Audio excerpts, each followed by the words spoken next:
Seja bem-vindo. Nesta quarta-feira, 13 de setembro, celebramos São João Crisóstomo.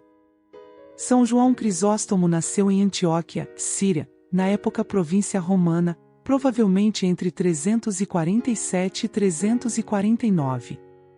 Sua família era muito rica. Seu pai era comandante de tropas imperiais no Oriente, um cargo que cedo causou sua morte.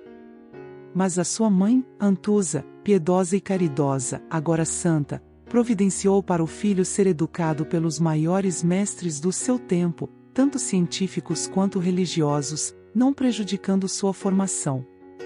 O menino, desde pequeno, já demonstrava a vocação religiosa, grande inteligência e dons especiais. Só não se tornou eremita no deserto por insistência da mãe. Mas, depois que ela morreu, já conhecido pela sabedoria, prudência e pela oratória eloquente, foi viver na companhia de um monge no deserto durante 4 anos. Passou mais 2 retirado numa gruta sozinho, estudando as Sagradas Escrituras. A maior parte do tempo passava sem dormir, estudando os testamentos de Cristo. Ao não recostar-se durante esses 2 anos, nem de noite nem de dia, suas partes infragástricas ficaram atrofiadas, e as funções dos rins ficaram afetadas pelo frio.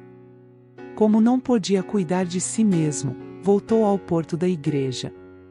Permaneceu 5 anos recuperando-se da grave enfermidade que o acometera, durante os quais, além de servir a igreja como diácono, enriqueceu as letras cristãs com mais alguns livros. Em pouco tempo seus escritos já corriam de mão em mão, por parte dos estudantes, e seu nome ganhava grande fama. É o ano de 386, João beira os 40 anos, apesar de não ter recuperado inteiramente a saúde, recomeça seus trabalhos. O sucessor do bispo Melécio na sede de Antioquia, Flaviano, ordena-lhe sacerdote, e nomeia-o como pregador oficial da diocese. Durante 12 anos, desde 386 até 397, cumpriu este ofício com tanto esmero, destreza e esplendor que assegurou para si o título do maior orador sagrado da cristandade. Em geral fazia suas pregações 3 vezes na semana, despertando grande entusiasmo, e era comum, passando em frente à igreja, ouvir os aplausos da multidão. Porém o traço que nos revela melhor a capacidade que tinha de ferir os corações, e as santas iras que suscitava, eram os prantos que vinham regularmente durante seus sermões. Ele não era simplesmente um orador entusiasta de monólogos. Tinha o fim bem claro diante dos olhos, e o que buscava era o bem das almas. Não cessava de exortar aquela sociedade, sedenta de festas, espetáculos e prazeres a voltar-se para Deus, abraçar os caminhos da virtude e os mandamentos de Deus. Pelo mês de fevereiro ou março de 387, o imperador Teodósio ordena que se intensifiquem os impostos. Em Antioquia, a publicação de tal ordem foi imediatamente precedida de um levante popular, pois este novo imposto não era somente um aumento nas despesas, mas mediam-se os campos, registravam-se os animais, cadastravam-se os homens, etc.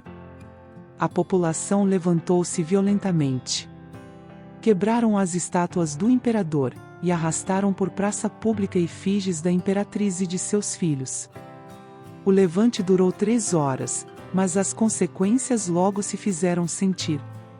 O governador ordenou uma repressão e pediu instruções ao imperador. Contentou-se o soberano, naquele momento, em mandar fechar todos os centros de lazer e de diversões que havia em Antioquia, privá-la de seus privilégios de metrópole, e excluí-la da distribuição anual do trigo. Reservou, contudo, a vingança principal para quando se tivesse feito uma investigação minuciosa, descobrindo exatamente quem eram os culpados. As distâncias entre Antioquia e Constantinopla eram consideráveis, demorariam os comissários do imperador a chegar. Enquanto isso, pairou sobre o ar e sobre os ânimos de todos, um forte vento de sentimentos religiosos, diante da espada imperial que pendia sobre as cabeças. É irrelevante dizer que o presbítero João soube aproveitar esta circunstância. não cessou um só instante de impulsionar todos à prática das virtudes cristãs, fosse através de rogos, ou mesmo por meio de duras reprimendas, sempre convidando os fiéis à conversão, animando-os de todas as maneiras. Sua ação, entretanto, não se restringiu aos púlpitos. Organizou uma estratégia para evitar o pior. Pediu ao bispo Flaviano que se dirigisse a Constantinopla, a fim de interceder diretamente diante do imperador. Grande comitiva pôs-se em marcha muito bem escolada e instruída, toda ela organizada por João, levando diversos presentes ao imperador. A comitiva era constituída por pessoas selecionadas pelo presbítero, o qual lhes instruíra acerca de seu modo de proceder na corte. Foi organizado, pelo próprio santo, um verdadeiro estratagema, de maneira a sempre estar sendo lembrado ao imperador o caso da cidade. João organizou verdadeiros slogans que deveriam ser repetidos em determinados momentos do dia. Por exemplo, sempre que fosse servido um prato, ou um copo de água, diriam ao imperador: pensai que não se trata de uma, 2 ou 10 almas, mas de um número incalculável de pessoas. Ou ainda: rendei homenagem a Jesus Cristo e respeitai esta cidade, a primeira que deu a seus discípulos um nome doce e venerado. O próprio bispo levava consigo o discurso, escrito pelo Crisóstomo, que deveria ser pronunciado diante do imperador. Pouco depois, chegaram a Antioquia os enviados de Teodósio. O terror acometeu toda a população. Voltaram as costas a tudo quanto haviam ouvido dos lábios de João, e retomaram as práticas e festas com os pagãos. Com o avançar das investigações foram se enchendo os calabouços. Os detidos eram submetidos a rigorosas torturas, a fim de delatar sua parte no crime. Não tardou a que as cabeças começassem a rolar. A cidade de Antioquia em pouco tempo entrou em luto, e por todos os lados viam-se as mulheres, cobertas de negro, indo ao pretório, levando suas crianças pelas mãos, a fim de rogar por seus maridos e filhos. Quadro desolador, que o próprio São João retratará posteriormente em seus sermões. João sabia muito bem que a única forma de abrandar a situação consistia em mostrar o exemplo de um verdadeiro comportamento cristão. Enviou um mensageiro às montanhas, rogando que os eremitas viessem em auxílio dos irmãos. Eles vieram, e como não tinham nada a perder, não hesitavam em nenhum momento a enfrentar os juízes, mesmo à porta do pretório. Um deles, Macedônio, não hesitou em dizer a altos magistrados que, se a população havia agido mal destruindo imagens do imperador, que aliás tinham sido substituídas por outras mais belas, nem por isso o imperador, por mais imperador que fosse, tinha o direito de matar homens vivos, imagens do próprio Deus inseridas no livro da vida, que ninguém seria mais capaz de reconstituir. A pedido de João, juntou-se ao número dos monges todo o clero de Antioquia e das cidades vizinhas. Ofereciam-se todos a morrer em lugar dos presos, opondo-se tenazmente a que se continuasse com aquela horrível matança. Por fim os legados cederam, dizendo que estavam suspensas as execuções, até voltassem da capital com instruções tomadas do imperador. Transcorreram menos de 24 horas. Chegou por fim o desenlace de toda a crise. O bispo Flaviano, não sem transpor 1000 obstáculos, pôde apresentar-se diante do imperador, e pronunciou o discurso preparado pelo Crisóstomo. O eixo central era apontar a glória do perdão. É fácil ao amo castigar seus súditos rebeldes. Mas é raro e difícil perdoá-los. Se o fizerdes, dareis um grande exemplo aos séculos sem fim. Teodósio escutou todo o discurso com vivo interesse, e iluminou-se-lhe o rosto ao ouvir suas últimas palavras, que faziam menção à passagem do Evangelho que trata do perdão aos inimigos. Na resposta, teve estas palavras: haverá algo de estranho quando nós, homens, perdoemos aos que nos ofenderam, homens também, quando o Senhor do mundo, depois de ter descido à terra e de se ter feito servo por nós, implorou ao Pai pelo bem de seus algozes com aquela oração: Pai, perdoa-lhes, porque não sabem o que fazem. Decretou anistia geral, perdoando todos os acusados, e mandou devolver a Antioquia todos os seus privilégios. Esta boa notícia foi enviada a todo galope, pelo bispo Flaviano, através de um mensageiro, à cidade do Crisóstomo. Mas tardaria pelo menos 6 dias para chegar. Era o dia da Páscoa quando o mensageiro entra pelas portas da cidade. Nunca esta festa se adaptou melhor ao seu primitivo significado de libertação. A alegria transbordou por toda a cidade.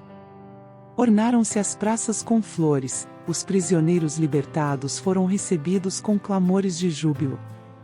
Os nomes que pairavam por cima de todo aquele entusiasmo eram Teodósio, Flaviano e João. Este último aproveitou a ocasião para dar o último arremate, pronunciou um sermão onde entoou um hino de ação de graças a Deus, e não deixou de tirar uma preciosa lição de todo o acontecido. Em 27 de setembro de 397, com a morte do bispo Nectário, encontrou-se vaga a sede de Constantinopla. A fama de João já se espalhara por todo o Oriente. O imperador e todo o povo se inclinaram para o nomear João, aquele que já era considerado como o maior pregador do século. Entretanto, havia 2 obstáculos a transpor. Fazer que João aceitasse, e que o povo de Antioquia concordasse em perder seu amado pregador. Para contornar estes empecilhos, um alto funcionário do império que residia em Antioquia pediu para conversar com João numa igreja, fora da cidade. Mal haviam se encontrado, pediu-lhe o homem que subisse em sua carruagem, a fim de que ficassem mais à vontade. Chegaram a uma guarnição militar, onde se encontravam 2 soldados que simplesmente raptaram o presbítero, levando-o a Constantinopla. O patriarca de Alexandria, Teófilo, foi obrigado a sagrá-lo bispo no dia 26 de fevereiro de 398. Imediatamente, Crisóstomo pôs mãos à reforma da cidade e do clero, que se tinham corrompido em tempos de seu predecessor. Os bispos e cortesãos tiveram que escutar também amargas verdades sobre suas indignas ações e suas frivolidades. Teodósio havia morrido 3 anos antes, deixando o império dividido entre seus 2 filhos, Honório no Ocidente e Arcádio no Oriente. Este último era a perfeita antítese de seu pai. Desprovido de capacidade, intelectualmente medíocre, apagado, indeciso e desprovido de vontade própria. Arcádio havia se casado com Eudóxia, extremamente vaidosa e ardilosa. O homem que fizera todas as manobras para que este casamento se desse chamava-se Eutrópio. Eunuco no tempo de Teodósio, conseguindo galgar posições na corte. Neste ano de 398 atingira a condição de camareiro-mor, tendo poderes de primeiro-ministro. Possuía costumes morais péssimos, era insaciável por dinheiro, como sua protegida, a imperatriz. Foi num ambiente assim que entrou o cândido e santo João, que não hesitou em empregar todos os meios possíveis para reformar seu patriarcado. Começou por sua casa. Retirou todos os luxos acumulados pelo predecessor. Mandou vender os tesouros e aplicou em seu investimento predileto, os pobres. Mandou construir um hospital com o dinheiro obtido com a venda da tapeçaria, e assim todos os objetos e partes da casa. Vendeu até mesmo a cama, de seda e veludos, trocando-a por uma, formada com algumas tábuas, com um único cobertor, à guisa de proteção contra o frio. Não mediu esforços em avivar a piedade dos fiéis, e procurando corrigir os maus hábitos do clero, especialmente dos bispos, e mesmo das pessoas da corte, que de início lhe devotavam verdadeiro fervor. Contudo, a oposição atingiu seu auge em 401, quando ele tirou de seus cargos, num sínodo em Éfeso, 6 bispos. Outro acontecimento que corroborou para o aumento do cerco contra o Crisóstomo foi a caída de Eutrópio, em 399, quando o santo bispo acolhera o fugitivo sob a proteção da igreja, contra os ditames do imperador, e conseguira, através de uma de suas homilias, persuadir a todos que deixassem o homem em paz. Somente Eudóxia alimentou as vinganças. Com a caída de Eutrópio, a autoridade imperial passou às mãos da imperatriz Eudóxia, que era contra João e seus métodos. Contudo, o pior inimigo de São João era Teófilo de Alexandria, o qual aumentava contra ele um ressentimento, desde que o imperador Arcádio o obrigara a consagrá-lo. Esta antipatia tornou-se ódio declarado quando, em 402, foi convocado a um sínodo, presidido por Crisóstomo, a fim de responder a acusações feitas por monges do deserto. Isto só fez aumentar o ódio de Teófilo, e com a ajuda da imperatriz, decidiu-se por eliminar João de uma vez. Convocou uma reunião de 36 bispos, todos contrários ao Crisóstomo, na qual condenou ao patriarca da capital, baseando-se em 21 casos inventados. Depois de João ter se negado por 3 vezes a comparecer a tal reunião, foi declarado por eles deposto, em 403. O próprio imperador Arcádio aprovou esta condenação, desterrou o santo, enviando-o a Bitínia. Este primeiro desterro durou somente um dia, pois, assustada pela indignação do povo, a própria imperatriz pediu seu regresso. Crisóstomo entrou na cidade aclamado por todos, e fez um discurso jubiloso. Fez também um segundo discurso, muito elogioso à imperatriz. Contudo, esta paz durou pouco, pois havendo passado somente 2 meses, João se lamentou muito dos espetáculos e festas que se fizeram, por ocasião da ereção de uma estátua de prata, dedicada à imperatriz, a poucos metros da catedral. Os inimigos do prelado aproveitaram-se disto, apresentando o fato como uma afronta pessoal à soberana, a qual não fez muito esforço para esconder seu ressentimento. Possuidor de um ânimo fogoso, João, ao ver reacender-se contra si a perseguição, resolveu passar à ofensiva. Pronunciou uma homilia onde disse tudo quanto pensava acerca de estátuas, jogos, festividades pagãs em honra de imperadores cristãos, etc. Os inimigos aproveitaram-se da ocasião para desferir o golpe certeiro. O imperador não encontrou outro meio a não ser proibir João de exercer qualquer função eclesiástica, e reclusão dentro de sua igreja. Aproximaram-se contudo as cerimônias de Semana Santa, e o santo viu-se entre o seu dever de oficiar as cerimônias litúrgicas e não desagradar o imperador. O dever venceu, e João dirigiu-se à igreja. A notícia espalhou-se tão rápido, que antes de terminar a cerimônia, Arcádio já lhe enviara mensageiros ordenando que interrompesse o culto. João mandou responder: recebi os poderes episcopais das mãos de Deus, e não tenho direito de abandonar a minha igreja. O seu despotismo será minha justificação diante do juiz eterno. Arcádio ficou confuso, e mandou chamar outros 2 bispos, inimigos de João, a fim que lhe aconselhassem em como proceder. Vendo que ele receava utilizar a força, disseram que não havia problema em lançar as tropas contra um excomungado e acrescentaram: se nisto houver pecado, que a maldição caia sobre nossas cabeças. 5 dias depois de Pentecostes, no ano de 404, um notário imperial informava a João que teria de abandonar a cidade imediatamente, e assim o fez. Foi desterrado a Cúcuso, na Armênia, onde permaneceu 3 anos. Mas estando lá, sua antiga comunidade de Antioquia, dirigiu-se em peregrinação a fim de encontrar-se com seu pastor. Mas nem mesmo isto os inimigos de João podiam suportar. Vendo que a igreja acorria em massa, a fim de receber o alimento espiritual dos lábios de João, resolveram por cortar sua vida. Instigaram ao imperador Arcádio a desterrá-lo para mais longe, e foi enviado a Pítio, lugar selvagem, na extremidade oriental do Mar Negro. Debilitado pela aspereza do caminho e por ver-se obrigado a locomover-se a pé, sob um tempo rigoroso, morreu em Comana, dia 14 de setembro de 407, dando testemunho do Evangelho e dos indissolúveis direitos e deveres da Igreja. Somente cerca de 30 anos depois, em 438, seus restos mortais foram trazidos a Constantinopla, em solene procissão, na qual figurou o então imperador, Teodósio II, filho de Eudóxia, o qual saiu ao encontro do cortejo fúnebre. Apoiando o rosto sobre o féretro, rogava que o santo perdoasse a atitude tomada por seus progenitores, e os danos que haviam causado. O Papa ordenou o restabelecimento de sua memória.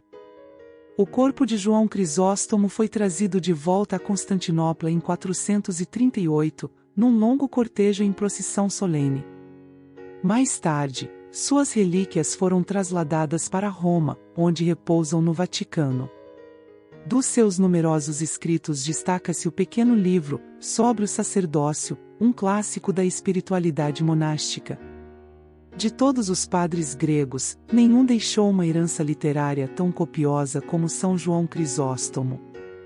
Além de ser o único do qual se conservam as obras em quase toda sua totalidade. Vamos orar juntos, por intercessão de São João Crisóstomo.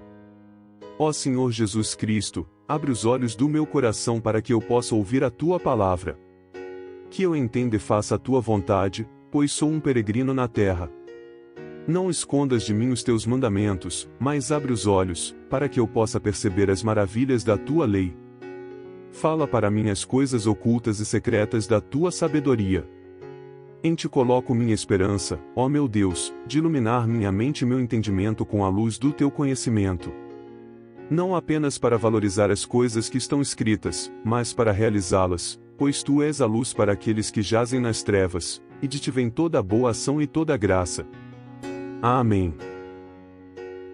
Se você se sentiu tocado pela nossa mensagem, inscreva-se em nosso canal, ative as notificações, compartilhe este vídeo com o máximo de pessoas que você puder, deixe seu gostei e deixe suas orações e pedidos nos comentários.